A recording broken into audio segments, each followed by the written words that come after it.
Hi, I'm Sloan. I'm not real. Jen made me this morning, and she's gonna show you how. That was Sloan, and she doesn't exist. I made her this morning on a free account, and she cost me nothing. And if you've tried this yourself, you know why that's harder than it sounds. You finally get a character you actually like, and then you go to make the second shot, and she comes back as somebody else. A different nose, different jawline, or a completely different woman standing in your scene. Now watch this. The same woman, different place, different outfits, and the same voice. So I'm going to show you exactly how I lock a character in, please. And stay with me, because there's one thing about the free credits that changes the order you should do all this. And almost nobody mentions it.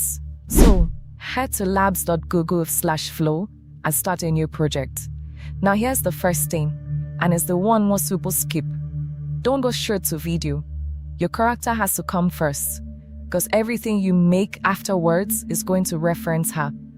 So what I do is generate a portrait right here in the main box first, and then take that image over to the character section and build her from it.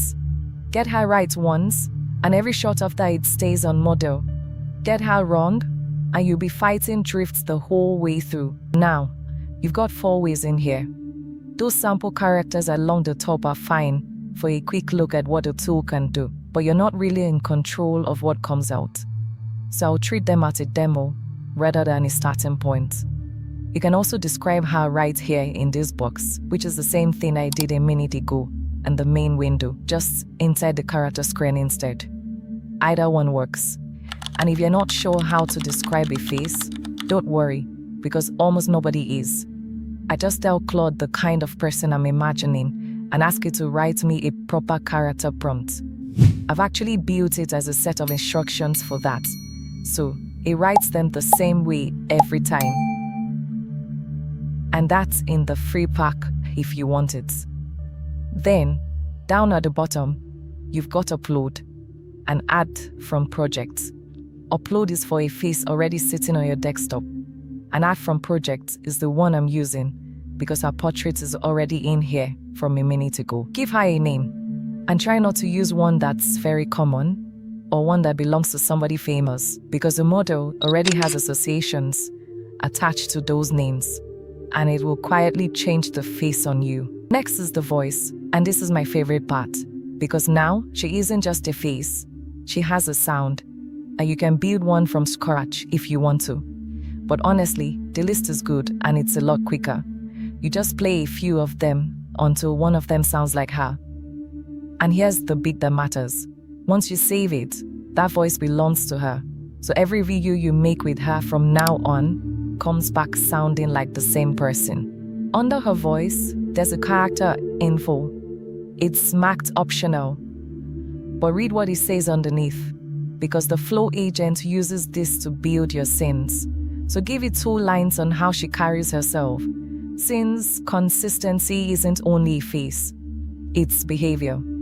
Now, underneath her picture, you've got portraits and create body.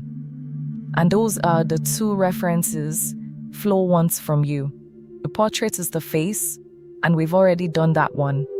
So click create body, and don't skip this, because right now, the model has only ever seen her from the shoulders up. Ask it for a shot from behind, and it's guessing. Describe her build and her outfit. And notice what I'm not doing here.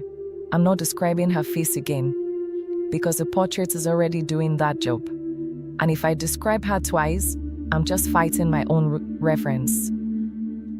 And back comes 3 views: front, 3/4, and from behind. Her face looks soft at that size, and that's completely fine, because this one isn't carrying the face, it's carrying the shape. Then click done, and she's saved. Quick heads up before we keep going. The character prompt I'm using, plus every scene prompt after this, I've put it all into one free pack. Just comment the word character pack down below, and I'll reply with the link. Alright, let's use her. Type the art symbol and pick her from the list. So here, I've asked for her sitting in a cafe, in a completely different top, and light she has never been in. Same face, same mold, brand new same. And here's where I would push it further than you might think too. Because you're not just moving her somewhere else, you're changing what she's wearing. A wet street at night in a trench coat, a cliff top in a summer dress, an office in a blazer. 4 places, 4 outfits, 1 woman. And that's the part that actually proves it. Because nobody can paste 1 photo onto 4 backgrounds. Changing her clothes and keeping her face is a completely different thing. Now, this is the thing I told you to stay for. And it's the reason I do all of this in that order. On the free plan, you get 50 credits a day, and a clip costs 10 of them for 8 seconds. So that's 5 clips a day, and then you're waiting until tomorrow. But images cost you nothing, not a single credit. You can sit there and generate her face 20 times over, and your 50 is still sitting there untouched. And that's why you never rush the face. Because the moment you start making videos, every clip is a 5th of your day gone. Alright, the video. Drop your image in, write what you want to happen in the scene, and mention her. And here she is, moving. Same face, same mold. And she's still the same woman. And I'll be honest, this was the part I was least sure about. Because a face can hold perfectly well in a still photo, and then fall apart the second it starts to move. This one just didn't. Now your clips come out at 8 seconds, and I know exactly what you're thinking, because I thought it too. 8 seconds isn't a story, but you don't have to spend it on one shot. Skip the image, write straight from text, and break the 8 seconds up yourself. Give it a time code, a camera move, and what happens in each one. And in the close-up, write her an actual line to say. And look what comes back. 4 shots out of 1 prompt, and that's her voice saying it. The one we made right at the beginning. So 8 seconds isn't really the limit. The limit is how much you bother to plan inside it. So, that's it. 1 photo turned into a character with her own face and her own voice, and then into a scene she carries the whole way through. And at the time I'm recording this, all of this is on the free plan. And the biggest thing I want you to remember is this. Build your character before you build anything else. Consistency isn't something you fix later with a better prompt. It's something you decide right at the very beginning. So if this helped you out, hit the like button and comment the word character pack, and I'll reply with the link. Thank you so much for watching, and I'll see you in the next one.